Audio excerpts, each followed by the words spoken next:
नमस्कार दोस्तों, स्वागत है आप सभी का एक बार फिर से। तो आइए नजर डालते हैं आज दिन भर की तमाम बड़ी खबरें, मुख्य समाचार, today breaking news, headlines news, सभी खबरें महत्वपूर्ण और काम की खबर है। तो वीडियो में बने रहिए और वीडियो को पूरा लास्ट तक जरूर देखिए। तो बढ़ते हैं आज की पहली बड़ी खबर की ओर।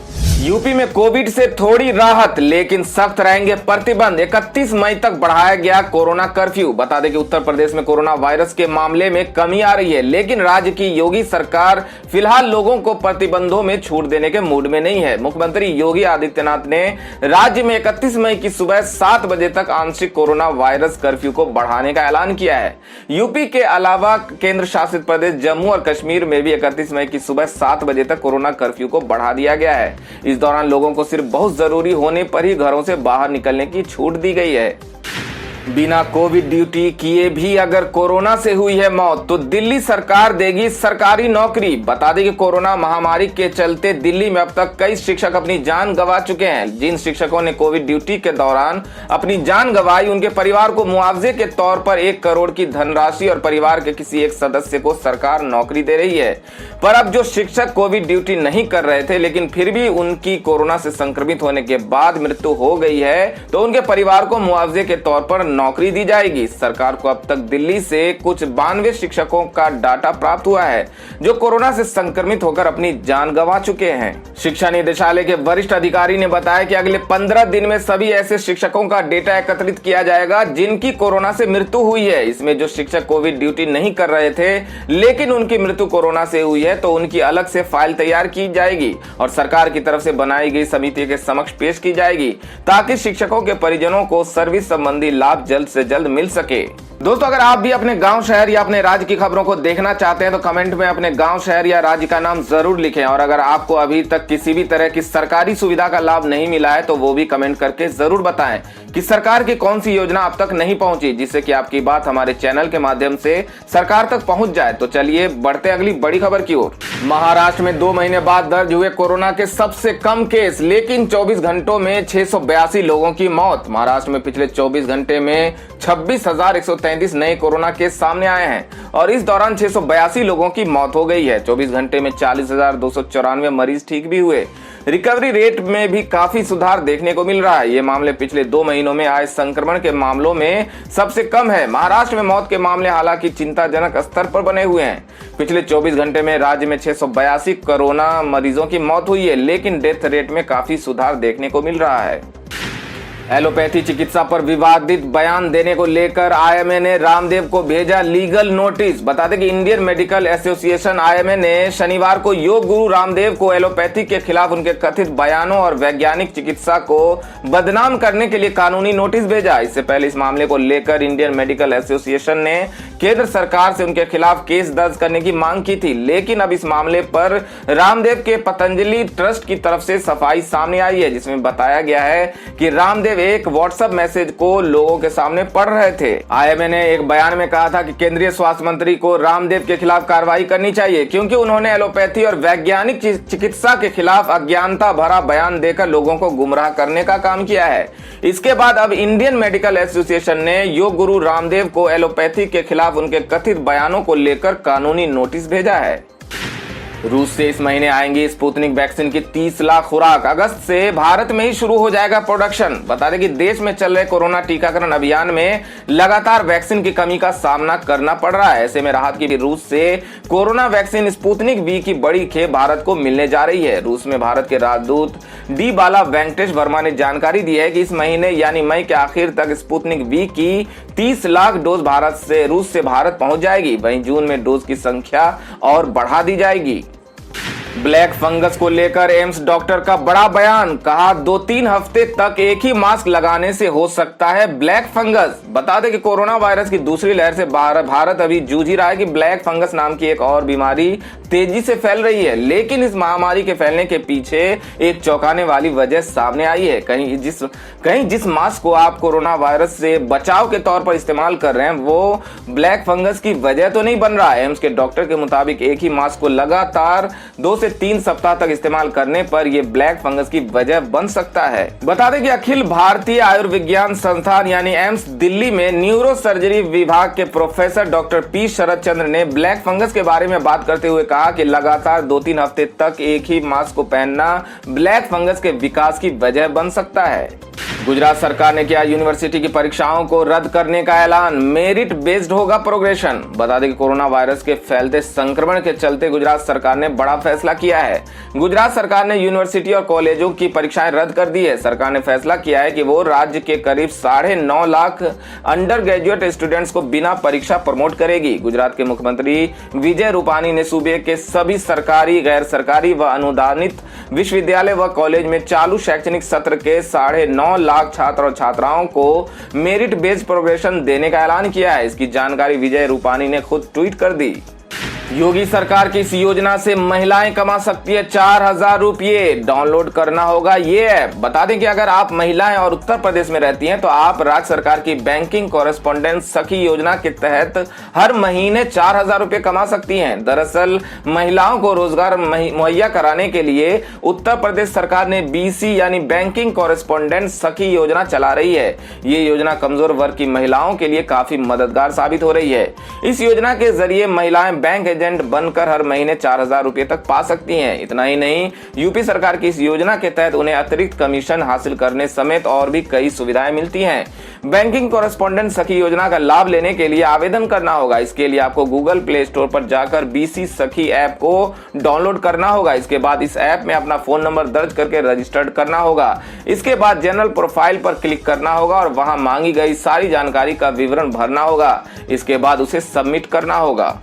लखनऊ में गरीबों का पेट भरने के लिए अटल भोजनालय, योगी सरकार के मंत्री ने की शुरुआत। बता दें कि उत्तर प्रदेश की राजधानी लखनऊ में गरीबों को अब खाने के लिए कहीं नहीं भटकना होगा। कोरोना काल में जरूरतमंदों को अब मुफ्त और भरपेट भोजन मिलेगा। प्रदेश के कानून मंत्री ब्रजेश पाठक ने शुक्रवार को गरीबों के भोजनालय की शुरुआत गांधी कला भवन में की। अटल बिहारी वाजपेयी फाउंडेशन द्वारा संचालित इस भोजनालय के जरिए राजधानी में सुबह से शाम तक हजारों लोगों को मुफ्त में भोजन कराया जाएगा।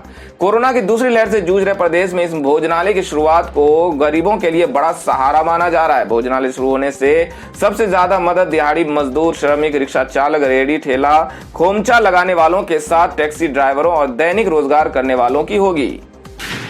पश्चिम बंगाल के बीजेपी नेता सुनील गुहा वापिस आना चाहती है TMC में। बोली, दीदी के बिना जिंदा नहीं रहूंगी। बता दें कि तृणमूल कांग्रेस से 4 बार विधायक रही और ममता बनर्जी की करीबी रही सोनाली गुहा ने पश्चिम बंगाल विधानसभा चुनाव के लिए टिकट नहीं मिलने पर पार्टी का दामन छोड़कर बीजेपी में शामिल हो गई थी। अब चुनाव परिणामों के बाद सोनाली गुहा ने शनिवार को पत्र लिखकर ममता बनर्जी से पार्टी छोड़ने को लेकर माफी मांगी है और साथ ही पार्टी में फिर से वापिस शामिल करने की अपील की है। सोनाली गुहा द्वारा ट्विटर पर शेयर किए गए लेटर में कहा है कि मैंने इमोशनल होकर पार्टी छोड़ दी थी। उन्होंने लिखा कि मैं टूटे दिल से लिख रही हूं कि मैंने भावुक होकर दूसरी पार्टी में शामिल होने का गलत फैसला लिया। मैं वहां अभ्यस्त नहीं हो सकी। जिस तरह एक मछली पानी से बाहर नहीं रह सकती, मैं आपके बिना नहीं रह पाऊंगी दीदी। मैं आपसे क्षमा चाहती हूं और यदि आपने मुझे क्षमा नहीं किया तो मैं जीवित नहीं रह पाऊंगी। कृपया मुझे वापिस आने की अनुमति दें और अपना शेष जीवन आपके स्नेह में व्यतीत करने दें। अब अपने फैसले को लेकर सोनाली गुहा ने कहा कि मुझे भाजपा में अवांछित महसूस हुआ। बीजेपी में शामिल होने का मेरा फैसला गलत था और मुझे आज ये महसूस हो रहा है। मुझे वहां हमेशा अवांछित महसूस हुआ। उन्होंने मेरा इस्तेमाल करने की कोशिश की और मुझसे ममता दीदी को बदनाम करने के लिए कहा गया, लेकिन मैं ऐसा नहीं कर सकती थी। चक्रवात से तबाह इलाकों का सर्वे कर रहे गुजरात के CM जान गंवाने वालों के आश्रितों को 6 लाख रुपए मिलेंगे। बता दें कि अरब सागर से पनपे चक्रवाती तूफान तौकते ने गुजरात में बहुत नुकसान पहुंचाया। यहाँ कई जिलों में हजारों झुग्गी झोपड़ियां तबाह हो गई। 2 लाख से ज्यादा पेड़ धाराशायी हो गए और हजारों हेक्टेयर भूमि की फसलें तबाह हो गई। दर्जन भर लोगों की जानें भी चली गई। राज्य सरकार ने नुकसान के आकलन के लिए सर्वेक्षण का निर्णय लिया। साथ ही राहत एवं बचाव कार्य बड़े पैमाने पर शुरू किए गए। प्रधानमंत्री नरेंद्र मोदी ने भी हवाई सर्वे किया। अभी मुख्यमंत्री विजय रूपाणी भी प्रभावित इलाकों का कई दिनों से जायजा ले रहे हैं। राज्य एवं केंद्र दोनों सरकारों ने आपदा प्रभावितों के लिए घोषणाएं की हैं। मुख्यमंत्री ने कहा है कि आज शाम तक सूबे में बिजली की आपूर्ति से लेकर ट्रांसपोर्ट सर्विस, मोबाइल टावर और बंद रास्तों सहित सभी सेवाएं बहाल कर दी जाएंगी। मुख्यमंत्री का कहना है कि सर्वेक्षण के बाद प्रभावित लोगों को आर्थिक मदद की जाएगी। केंद्र सरकार ने 1000 करोड़ का पैकेज देने की बात कही है। आपदा में जान गंवाने वालों के परिजनों या आश्रितों के लिए केंद्र सरकार की ओर से 2 लाख और राज्य सरकार की ओर से 4 लाख रुपए की सहायता मिलेगी। इस तरह कुल 6 लाख रुपए की सहायता राशि दी जाएगी। बीजेपी नेता सुब्रमण्यम स्वामी ने पीएम मोदी पर साधा निशाना, बोले गुजरात ही क्यों, महाराष्ट्र और केरल भी तौकते से प्रभावित। बता दें कि केंद्र में सत्तारूढ़ भारतीय जनता पार्टी के सांसद सुब्रमण्यम स्वामी ने एक बार फिर मोदी सरकार के खिलाफ ट्विटर बम फोड़ा है।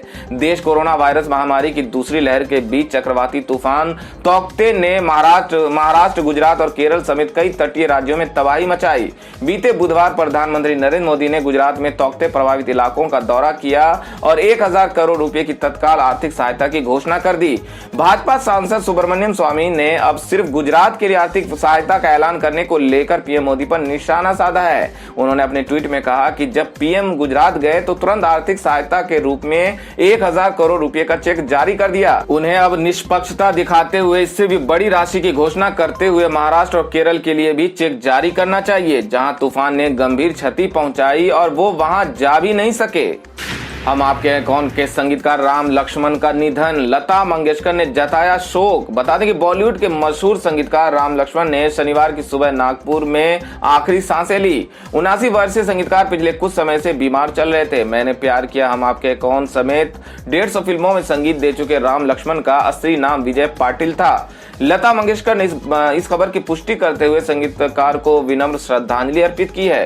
बता दें कि पहले राम लक्ष्मण के नाम से जाने जाते थे। उनके साथ राम की जोड़ी थी और हिंदी सिनेमा जगत में राम लक्ष्मण मिलकर संगीत देते थे। साल 1986 में 76 में फिल्म एजेंट विनोद में गाना गाने के बाद अचानक राम का निधन हो गया। इसके बाद लक्ष्मण ने अपना पूरा नाम राम लक्ष्मण रख लिया। 4 दशक लंबे अपने करियर में इन्होंने हिंदी, मराठी और भोजपुरी फिल्मों में संगीत दिया है। सूरज बड़जात्या के साथ मिलकर राम लक्ष्मण ने कई हिट दिए। मैंने प्यार किया, हम आपके हैं कौन और हम साथ साथ हैं में इन्होंने ही संगीत दिया था, जिसके सभी गाने सुपरहिट रहे थे। अब वैक्सीन लगवाने पर सरकार दे रही है 5000 रुपए का इनाम। जी हां दोस्तों, जानिए कि कैसे आपको मिल सकता है ये लाभ। बता दें कि देश में कोरोना के बढ़ते संक्रमण को रोकने के लिए केंद्र की मोदी सरकार ने वैक्सीनेशन अभियान तेज कर दिया है। हालांकि उत्पादन में कमी के चलते इसमें रुकावट आई है, मगर सरकार इसके लिए कई उपाय कर रही है, जिनमें विदेशों से वैक्सीन मंगाने की तैयारी भी शामिल है। सरकार लोगों को वैक्सीन लगवाने के लिए प्रोत्साहित करने के लिए इनाम भी दे रही है। जी हाँ, वैक्सीन लगवाने पर आप 5000 रुपए जीत सकते हैं, मगर आपको एक काम करना होगा।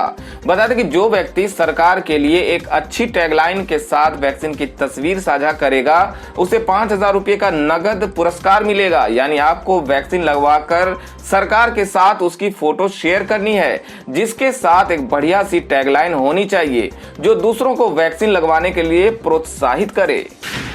सोने और चांदी के ताजा भाव की बात की जाए तो सराफा बाजार में सोने के दाम में 300 रुपए प्रति 10 ग्राम की गिरावट देखने को मिली। आज सोने का दाम 47,000 रुपए प्रति 10 ग्राम पर रहा। वहीं चांदी की कीमत में 100 रुपए प्रति किलोग्राम की गिरावट देखने को मिली। इससे चांदी की कीमत 71,100 रुपए प्रति किलोग्राम पर रहा। बात कर लेते हैं आज के मौसम समाचार की। बता दें कि देश का मौसम लगातार बदल रहा है। हालांकि कुछ दिनों से अधिकतर इलाकों में बारिश हो रही है। टाकते तूफान के चलते दिल्ली, हरियाणा, राजस्थान सहित यूपी में मौसम का मिजाज बदल रहा है। मई के महीने में पड़ने वाली भयंकर गर्मी जैसे गायब ही हो गई है। बीती रात भी राजधानी दिल्ली में जोरदार बारिश दर्ज हुई। हालांकि सुबह के वक्त राजधानी के कई इलाकों में तेज धूप खिल गई। मौसम विभाग के पूर्वानुमान के मुताबिक आज भी दिल्ली में आंशिक रूप से बादल छाए रह सकते हैं और हल्की बारिश होने की संभावना है। वहीं यूपी, हरियाणा में भी इन दिनों मौसम सुहाना बना हुआ है। यूपी के कई इलाकों में बीते दिन भी बारिश दर्ज की गई। प्रचंड गर्मी वाले मई में सावन के महीने का एहसास हुआ। बारिश की फुहारें और ठंडी हवाओं से शहरों का दिन का तापमान सामान्य से कुछ कम हुआ। फिलहाल आईएमडी के अनुसार अभी इसमें और गिरावट आने के आसार हैं। तो दोस्तों, ये थी अब तक की सभी बड़ी खबरों की अपडेट्स। टुडे ब्रेकिंग न्यूज और लेटेस्ट खबरों को देखने के लिए हमारे चैनल को सब्सक्राइब जरूर कर लें। वीडियो लाइक और शेयर जरूर कर दें अपने दोस्तों और रिलेटिव्स के साथ। तो दोस्तों, आपसे फिर मिलेंगे काम की खबरों और सरकारी योजनाओं की एक और नई वीडियो के साथ। तब तक के लिए धन्यवाद दोस्तों।